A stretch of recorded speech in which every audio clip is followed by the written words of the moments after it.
Hello, welcome to the Build and Invest Show. Today I'm going to be talking about specifically ownership or universal basic income. We're in that time now, and I think it's time to really have the conversation about which are you going to choose? Like, what are we going to do as a society, and which are you as an individual going to choose? Because I've been playing with this stuff for years at this point, but it's been getting exponentially better. And I'm starting to really be scared, not only for other people, scared for myself. I don't know what business survives this. I don't know what job. I think society has to change how the economy works and how labor works. And as I build things in days that would have taken months, even a few weeks ago, it's just starts to show me that we are in this time where if you are not even understanding that this is possible, let alone doing it, I don't know what becomes of you, right? So I'm going to talk through what I think and how I see it going. And I'm going to just tell you what I'm doing, what I think people can do. Nobody knows. We're all new to all of this. The truth is, nobody has a head start.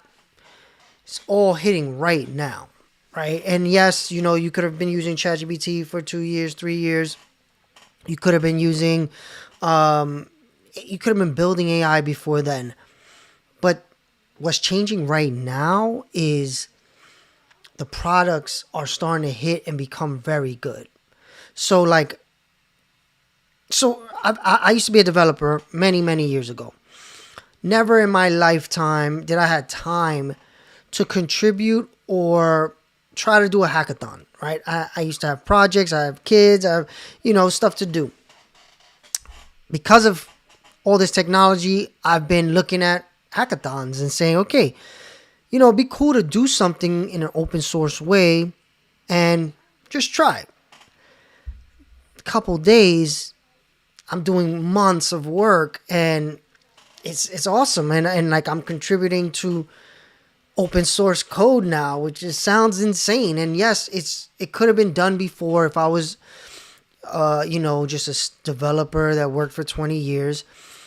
But the fact that I've given up on code 15 plus years ago, and now I'm coding things faster and better than I ever did. I've probably coded more things in the past month than if you combine everything I've ever coded when I was a full-time developer. Like, we are in a crazy time. So what does this mean? Like, I keep just seeing how this collapses time. That's on the tech and building side. On the media side, I can think of a commercial idea for my product, and then within an hour it's done. And it looks like a professional video shoot with motion graphics and pristine color correction. This is like insane stuff, and it's the worst it will ever be. So why am I talking about ownership and universal basic income? Because it comes down to those two things, right? Like, there's only 3 ways to make money: wages, capital, meaning some form of ownership. Either you own a business, you own some type of asset that you can make money from, and your house is not an asset. What they're seeing right now is a lot of people have a lot of equity stuck in their home, but they don't want to sell their homes. So what good is it? Yes, you can borrow off of it, but the bank will only lend you money if they know you have income that exceeds the amount you need to pay back that loan. So what happens if wages, people getting fired? Look, yesterday, Jack Dorsey fired 4,000 people, almost half of his company, and he directly attributed it to AI. And yes, there's some people saying, oh, no, it's because he overhired. Everybody overhired during COVID. But now they're realizing one person that knows how to use AI is as good as many people that don't. And what happens in a business like that? Think about this. You do a job, I do a job. We go in for the same job. I ask for same amount as you, but I have 10 times the productivity because I know how to use AI and AI agents. How do we compete? How is that even a competition? There's no way it's a competition, because if I know how to use AI agents, I'm doing things that will take you months in days. And there's no way to and for cheaper too, right? Like, so let's say the old way was, okay, so you become a manager and you manage 5 people and now you get more productivity. How do you manage, think about it as a business owner. Are you going to choose to hire 5 people for salaries, insurance, taxes, all this different stuff, and you can get pennies on the dollar 24-hour employees to do the same level of work? Yes, there's still going to be outliers and people who are like above average and do things that most people couldn't do. And that's a specific case. But I think a person using AI can compete with that person now, if not overtake them. So now even that person needs to start using AI to keep that lead that they have, or of whatever they're doing that is so much better than everybody else. And I'm all in on saying, look, let me start to do everything I think people will not do. What do I mean by that? What am I doing right now? I'm live streaming. And I'm going to try to live stream every day at 7 p.m. Eastern. Of course, I'm not going to be able to do it every day. But if I'm home and I'm not at an event or something with my kids or whatever, I'm going to try to go live every day at 7 p.m. Weekends included. Because I don't do anything for work anyway. I'm not like a party animal. I'm trying to figure out what's going to happen in the next 6 months. So I'm doing everything I have to do. So what does that mean? Let's think of everything that you think most people are not going to do. Most people don't own businesses. The percentage of people who own a business is very small. Like, I think it's less than 10% of the population own businesses. Even that side business, that means, okay, most people don't own businesses. Invest. Most of the world does not own any assets. Of course, I built Stackit.ai to help that. But again, how do you own assets if you have no money? If you're just making enough to pay your bills, how can you own assets? And if you did buy assets and you lose your job, you need to spend those assets. So having a consistent income means you can buy assets. If you don't have a consistent income, you can't. So when you think about the 3 ways it takes to earn a living, you got wages, capital ownership, and government assistance, universal basic income. And already there's a lot of government assistance going out. But what happens in a world where what I told you, like, what happens to all those 4,000 people that just lost their jobs? Yes, a percentage of them are going to get their jobs back, but all 4,000 are not getting their jobs back immediately. Some may never get jobs back. This is the case that we have to start really discussing and thinking about, because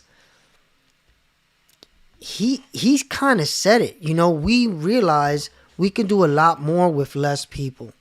Jack Dorsey, former owner of Twitter, now of Block, that owns Cash App and Square.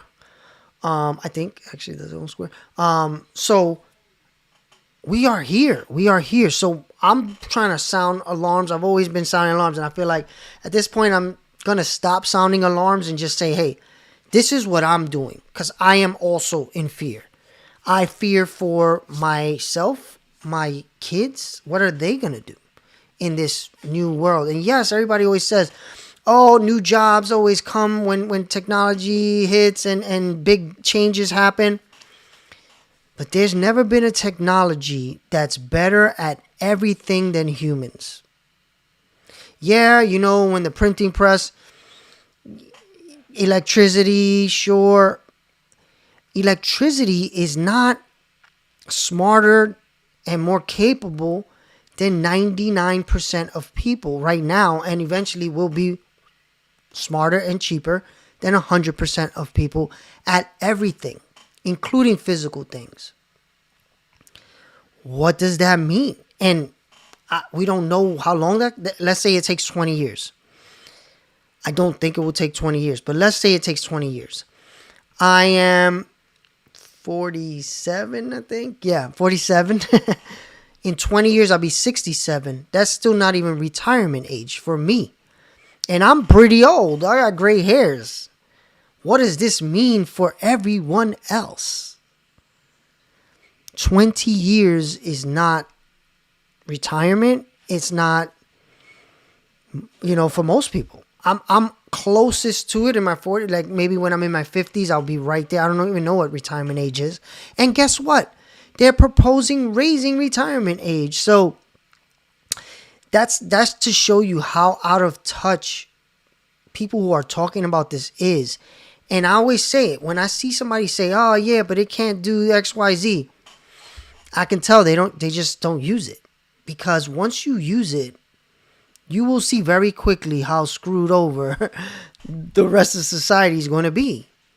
And yes, there's white collar, blue collar, sure. And blue collar may last longer than white collar. Yeah.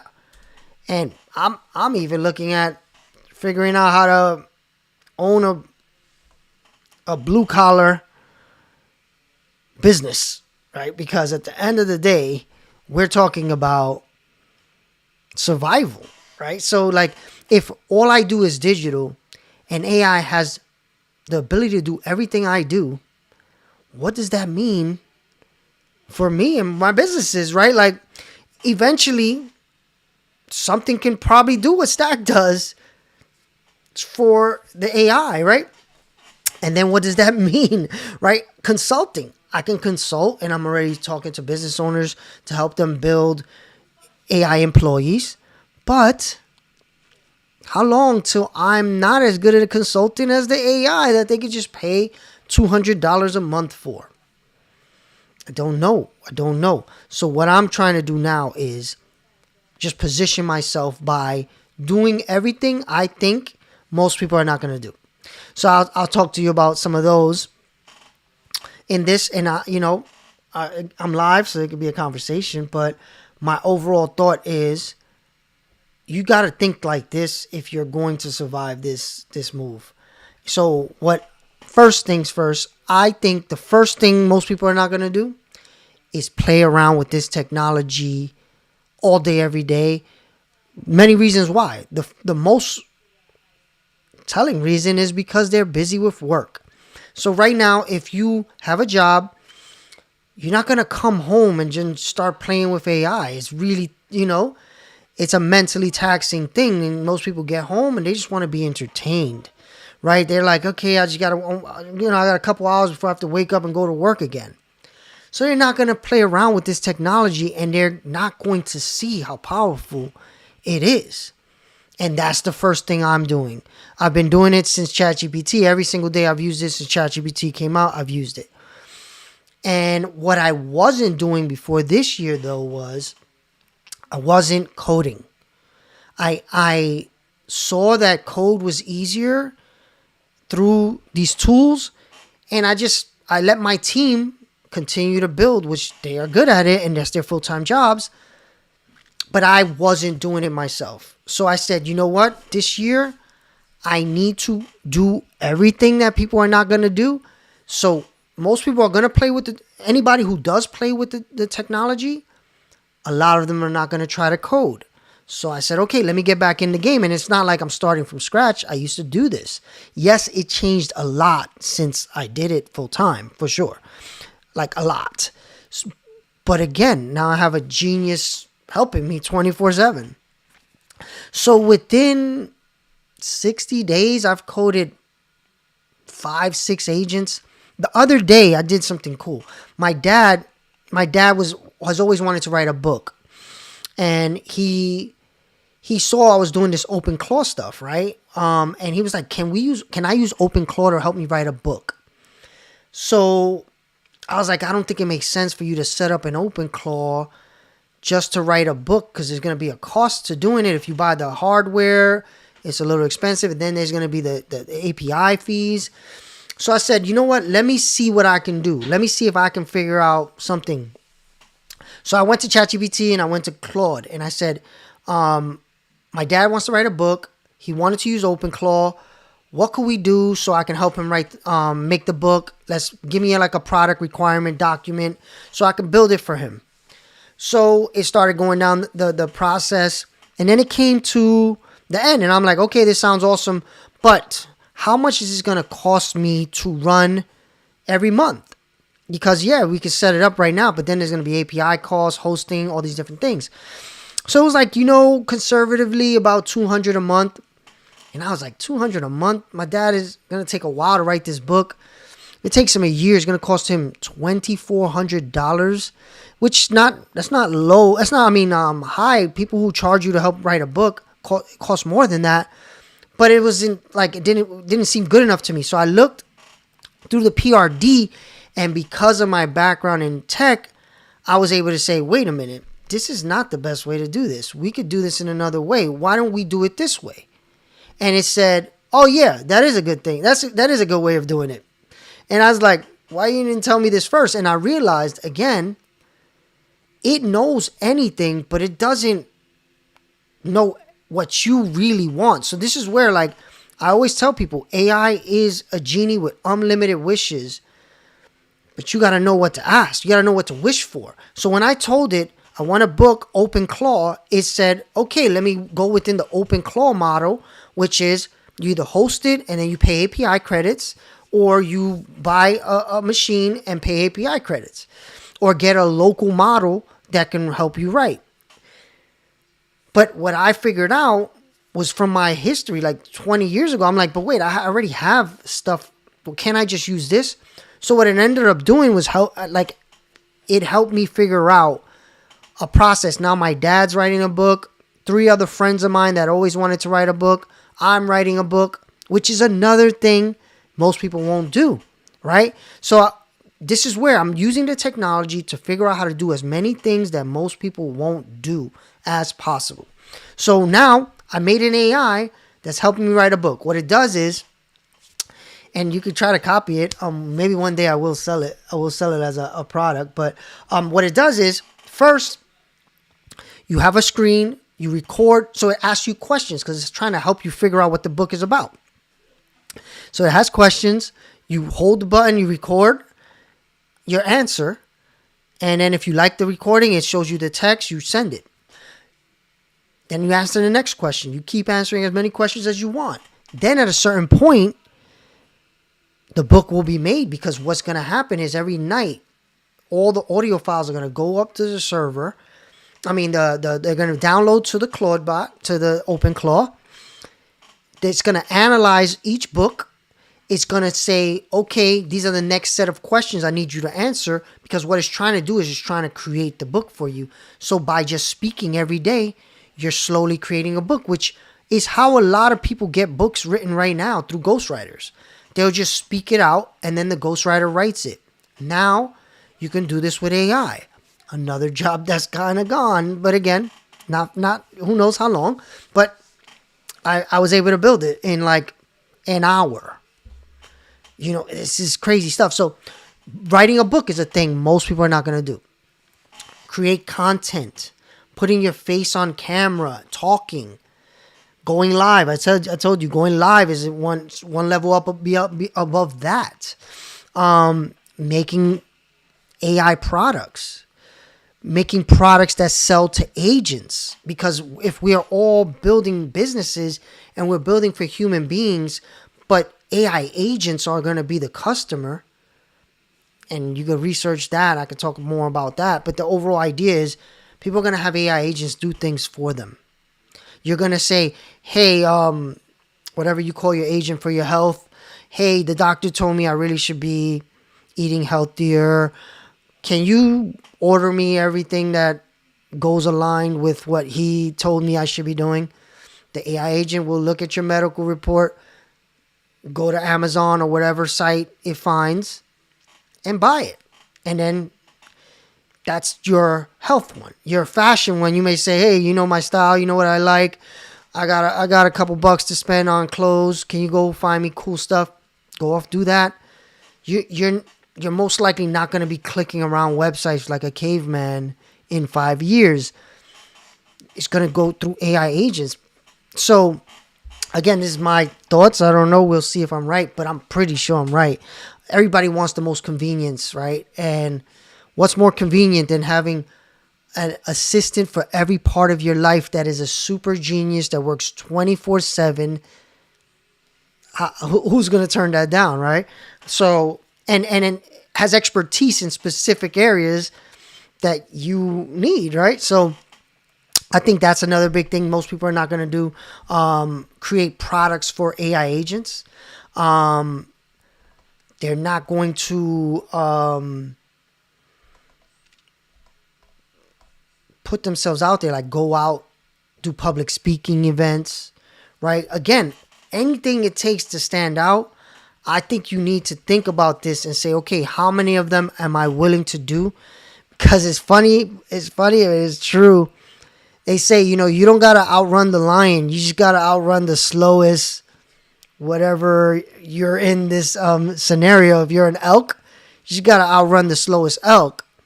So over time, though, it's coming for everyone. But the more you can do to stay in front of the pack, the better off you're going to be. And that's where, like, for me, I'm taking this internal fear of what's going on and saying, okay, what are all the things I'm capable of doing?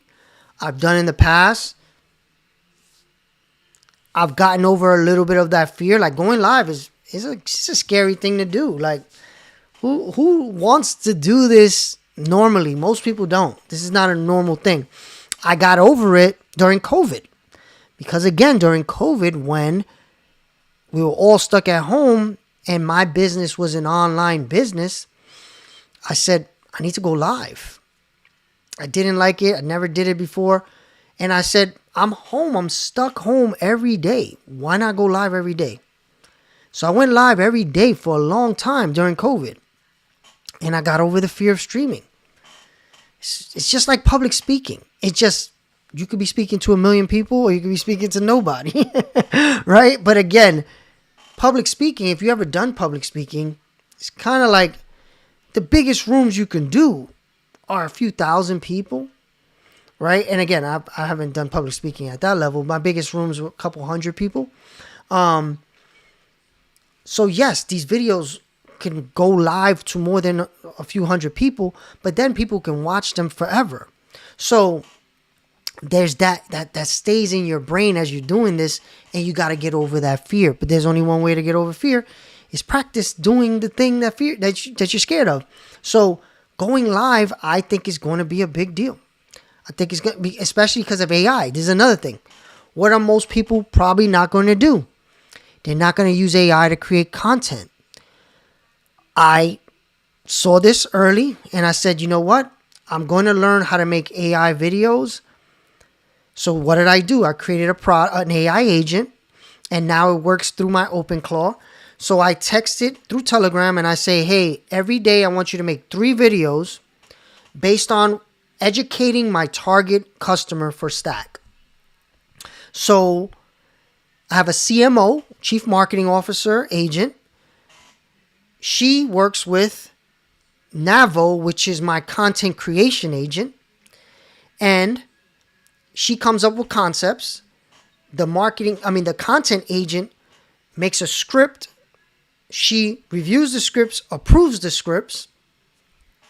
Then the content agent, makes the video. It does the storyboarding. It does the voiceover in my voice, which is an AI trained based on my voice. It does the captions. It renders and it posts it to social media in a queue every day. So this happens 3 times a day by my AI agent, Chief Marketing Officer, and my content agent. I made all these things within the last 60 days. And they've been posting 3 times a day for the last 60 days. At least 3. I was going hard. I was doing 5 before, but I slowed it down. But again, something I don't think most people are going to do. So I said, let me do it before most people do it. And I learned. And what's funny is a few weeks after I did that, then the Claude skill for creating videos came out. And I was like, man, I caught that trend early. What I didn't do is I didn't promote it enough on social media. And that was a mess up because I was way ahead of that. Like I was at least 3 weeks ahead of everybody else realizing that this was possible. So again, me playing around with this stuff created the building blocks, right? Like if I didn't have the content agent, the chief marketing officer agent couldn't make the videos. But I've been playing with this for a while, and I'm going to make those videos better and better and better. I'm going to put myself in those videos as AI, and most people are not going to be able to even tell it's me. It's not me. Then I'm also going to chop up these videos, these lives, and have a bunch of short clips there too, because that's another thing. I even was one of the people that didn't do it. I would go live, and I would just go live. But I didn't really want to go through each video and find each short clip, edit it, put the captions, and put it out. But then guess what was invented? An AI to do it. So there's an AI called Opus Clip. You go to msw.li/Opus Clip. Opus. And you could take a video and it'll chop up 30 videos from one long video. So now what I do that and I schedule. So I got videos coming out for months at this point. And then today's video is going to just add to that. So then over time, I may expand how many posts I do per day. Because again, what are most people not going to do? Post often every day. So I'm building that library up. And at the end of the day, like, my goal is to survive this and thrive in this environment. And I think the real trick now that AI is possible to make anything is distribution. You have to be able to speak to an audience if you want to sell something to an audience, right? You can make the best thing ever, but if nobody knows it exists, you're not selling any of it. Yes, you can pay for ads, but ads are tough, and ads are rented space, right? If you have an ad and you stop paying it, you have no more ad. You have no more reach.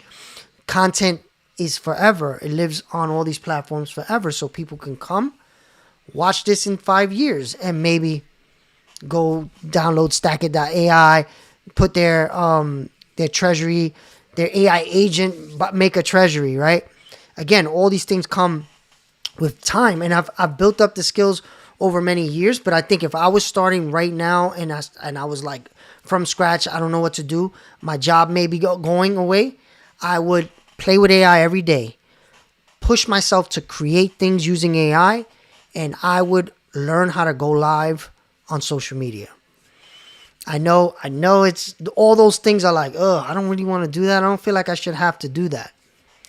You don't have to. But then you don't also have to pay bills, right? Like at the end of the day, you could just wait for the government to give you a universal basic income, right? And again, I just don't trust that they're going to treat everyone fairly, if that even happens at all.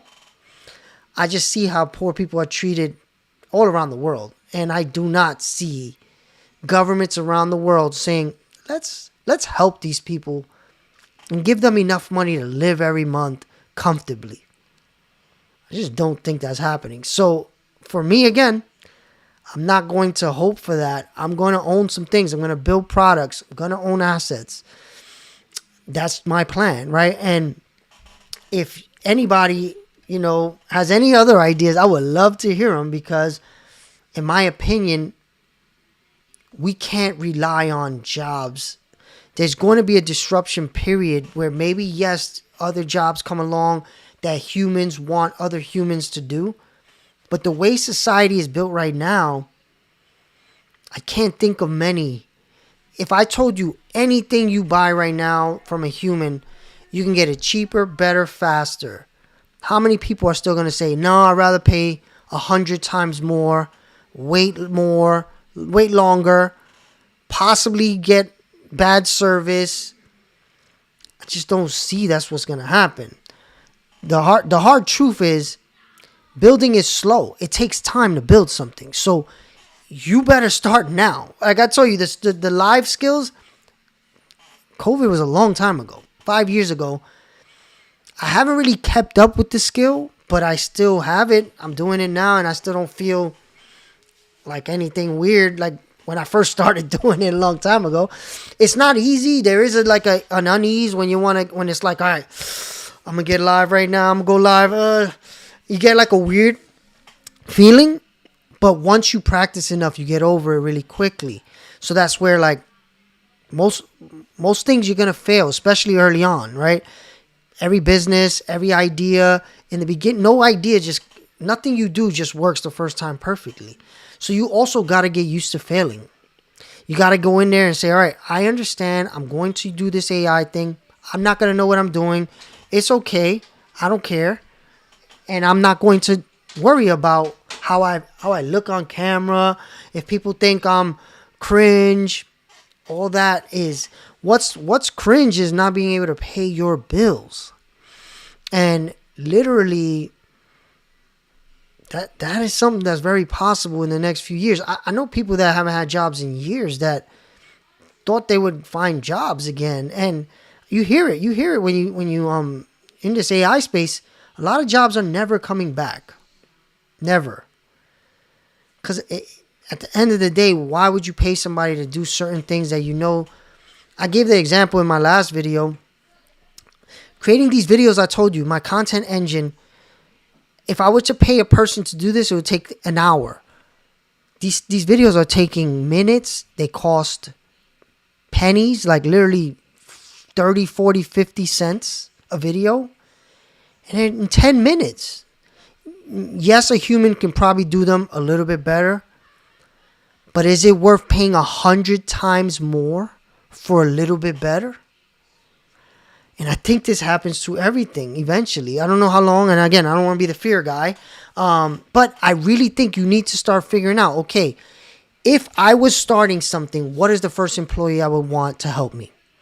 And start trying to either make that AI employee yourself or look around. I'm helping people do that. Actually, I have a free community. Literally yesterday, every Thursday at 7 p.m., we go live and we talk about the employees that people are trying to create.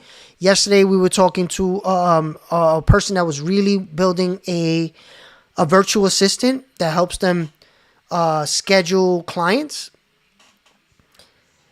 And this person pays for 2 virtual assistants in another country. So it's a poorer country, so it's a cheaper cost to them. But still, doesn't compete with AI. Even if you pay a person in the poorest country in the world, it's still cheaper to use AI. What does that mean for people in America? I don't want to keep harping on that point, but the truth is, if you're not trying to say, okay, what am I going to build? All right, I'm not a business person, I'm not a whatever, or I am a business person, I'm just not a techie person. No more can you say that. It's just, am I willing to talk to the artificial intelligence app or not? Then you're a techie, because it will tell you literally step by step what to do. It will say, okay, go to this website. Yeah, you would have never found this in your whole life, but here's the URL. Go to the up top right corner, the third option on the bottom. Press that. Put the number here. It literally will walk you through all that. All you have to do is get comfortable talking to the AI. And I say talking because I'm literally speaking more than I'm typing. You can talk faster than you type. So if you get used to talking to the AI, you will, again, be more productive than people who are typing. And I find this pretty often that most people just feel weird talking to it. Like, oh, this is not a person. It's like, I don't care what it is. It's helping me. And I think part of why I'm able to do it and I've been easier to it is because I've worked remote for so many years with people all around the world. So I'm rarely speaking to them in person ever. Maybe on a Zoom, but on a Zoom with the cameras are off. Like, we don't put cameras on all the time when you talk to somebody often. So I feel like I'm talking to one of my employees in another part of the world. Same thing to me. Yes, if you're a person that works in a place where you see everybody every day, it's going to be weirder to you. But again, you got to get over this. This is here. There's no, like, I don't care what you read. Oh, it's not good. That is a lie. They're lying. Try this stuff. You try it long enough, you'll realize this can do my job right now. And I challenge you, if you do have a job, try to automate your job. I challenge you to do it, because if you don't do it, guess who is? Your boss. Eventually, a consultant like me is going to get hired. They're going to say, okay, what are your jobs? We can automate this one pretty easily. Let's start figuring out this one. It's already happening. I'm talking about it's happening already. So I think what the real question becomes is, do you want to live in the creator economy or the consumer economy? So if either you're going to own things, create things that possibly can keep you above the lowest levels of the economy, or you're just going to be a consumer and hope the government gives you enough money to live a good life. And I come from a place where I do not see that happening. I don't see the government giving everybody in the world enough to live a good life. I guess it just has never happened in history. I hope this time it's different. I just can't believe it till I see it. And I won't believe it till I see it. I'm just going to act like it's not going to happen. And I'm going to work my ass off. I'm going to do everything that I can do to benefit from AI, because there is an upside to this. You literally have unlimited intelligence at your beck and call to do anything. 24/7. Like, in the middle of the night, you can wake up with a great idea and have it start working on that idea for you. There's free plans. Like, you don't even have to pay. All these services have free plans. Yes, you're going to reach your limits when you really start getting into making something. But what's better to pay for? Netflix or a ChatGPT subscription where you can possibly make something? And this is what I mean. Like, most people will choose to be distracted and you know, I just want to relax. I don't want to have to. I'm so afraid of what I see, because I talk to the average person and they have no clue about any of this stuff. And then when they lose their job, they wonder what they're going to do next. And then they start learning about this stuff. And then it's like, you're behind the line. There's many, many people who have been doing this for months ahead of you, and they're going to get the jobs before you. If those even, because again, you don't need 20 people like you did before. You might need 2, 3, 4. So now, okay, there's people who are ahead of you, understanding this technology, using it every day. Who is going to get the job? You just started using it yesterday, or the person that's been using it for 6, 8 months? And this is one of my biggest fears, is that once the train moves, it's hard to catch up. Like, even me right now, I feel like the things I'm able to do with all this AI stuff, a business owner starting right now, I don't think they'll be able to catch up.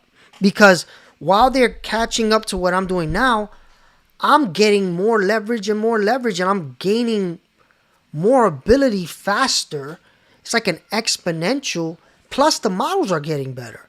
So how I understand it is expanding, but the knowledge in the AI is getting better too. So they are probably, let's say they're expanding at the same rate as me, but I'm ahead, right? If I'm ahead, there's no catching up. But if there's an exponential to it, then the gap really starts to widen. So even as business owners, employees, investors, whatever you are, I don't see how you don't just play with this all day, every day and figure out how you are going to operate in this new world, because I don't think anything's safe. Investors, I don't think that's safe either. When I mean investors, I mean like venture capital, which I am part of a fund as well, right? And I think we're going to be paying mostly for compute. What I mean by that is when we invest in a company, we're mostly going to be investing so that company can have more AI than other companies, because that is going to be another thing, right? Imagine this. Me and you have the same exact idea. You have humans working, amazing humans that are doing amazing things. And I have $1 million to spend on AI. I can hire hundreds of AIs to do way more than the humans. So why do I think venture capital turns into who pays the most, who pays for the compute? Because once you raise money, you have that cash, and now your choice is, do you hire humans or do you hire AI agents? And the owner of Uber had a podcast come out this week, and he said it. He said at a certain point, it will make more sense to buy compute than hire people. He's like, I don't know if that's 3 years, 5 years, 15 years, 30 years, but it will be a time when it doesn't make sense to pay a person. It makes more sense to pay compute. They're all saying it. They're all saying it. And yeah, you know, oh, the fear. People are like, oh, it's not true. Use it. And you will see. And my hope is maybe society changes to a way where, look at right now. I'll take myself. I'll criticize myself. Right now, I consider myself to be pretty smart, driven person. What did I have to build to earn a living? I had to build a finance app. Why? Because finance is one of the largest industries, most profit earning, right? Most of the smartest people that come out of college go into finance. Most finance is is extractive, right? It basically takes from the poor, gives to the rich. That's not helpful to society. So I tried to build an AI that is helpful to society. But again, it takes a lot of education for society to understand it, because it takes financial literacy, which is not taught in schools. So most of the people who really need my product don't use it. The rich people use it. So again, I am using my brain to help rich people get richer. It wasn't my intent, but it is what ended up happening. I hope society changes where people like me can, but the truth is I still have a nonprofit that helps youth, helps people starting businesses, but that nonprofit doesn't earn enough for me to work on it that often, right? Because again, things that actually help people don't make money. So my hope is this society will shift, and things that actually help society and the human race become more valuable. And people can take their brains, their time, the AI, and solve real problems, help people. That's my hope. Again, what is AI? AI is a prediction engine. It looks at the past, it looks at all the previous data, and it predicts what's next. I'm doing that with history. All throughout history, most of history, people did not have full-time jobs. Most of history, there were very few owners of businesses and land. Kings, right? Queens. We had this sweet spot where America created a middle class for a very short time. It was the baby boomers that got the sweet spot of a middle class. High taxes kept a middle class. That's gone. And what does that mean for the next? I just look and say, okay, throughout history, they've never really tried to help the most people. The people in power just kept accumulating more assets, more land, more business, and less for the poor. And right now we're like at a high point of that. The top 1% in, I think is in America or maybe it's the world, own more assets than the bottom 90% combined. That should tell you they don't care about poor people. The rich people are going to do what they're going to do. And if you're not one of them, you have to hope they treat you kindly. And I just don't think that's going to happen. And I'm not saying everybody's going to be able to be one of the rich, one of the top 10%. I don't know. But I am saying you might as well fight to try to be in there and work your ass off and see if you can make it. And if you can't, try to have fun while you do it. Look, everything I'm building, I built so many companies. I'm not in the top 10%. But I have fun every day with what I build. I do, even though I'm building a finance app, at the bottom of my soul, I know this finance app, if people used it, it would help them. They just need to understand how to use it. So what am I doing? I'm building AIs to educate them. I'm making videos to educate them. But I am starting to shift now a little bit more into this AI content because I understand now you cannot invest if you don't have steady income. So when I tell you, I try to create this product for people who need it, which are the bottom 90%. What I realize is the bottom 90% don't have steady income all the time. So it's hard for them to invest. And, I get it. Like, how can I tell you, yeah, invest $100 a month when 1 month you may not even have enough money to cover your bills? That's tough. And that's what I worry about. I worry about what happens in a universal basic income where they tell everybody, okay, we're giving everybody $500 a month. Does rent even get covered? I don't know how all this is going to work, but I am using it as fuel for my own work. I'm going to do everything. Let's go down the list of things that I think most people won't do that I'm going to try to do. Starting with going live. I'm going to try to go live every day at 7 p.m. Let's see if I can do it. Again, it's okay to fail. I'm going to build products for AI agents. Stack already does that, so I've been working on that for a while. I'm going to sell courses. I'm going to create a community. In the description, there's a course for if you want to create your own AI employee. I got a course for you. You can watch, follow along, create your first AI employee. I got a free community. I meet with them every Thursday at 7 p.m. Most people are not going to create a community. Most people are not going to create short clips to put everywhere. I have an AI doing that. Most people are not going to invest. My Stack It AI invests for me every day. Most people are not going to write a book. I have an AI agent helping me write a book. What else? Most people are not going to, be able to work in venture capital. That's a very small space. And I was lucky enough through my nonprofit and many years of basically interning for finance, become part of a venture capital fund. So now I am part of that. Again, not to say any of these things will work, but I will have fun doing them, and I'm going to use this fear as fuel to make sure I survive as long as possible and give my kids the ability to survive. So another thing I'm doing is I'm looking at electrician companies. My goal is to help electrician companies integrate AI and find one to buy.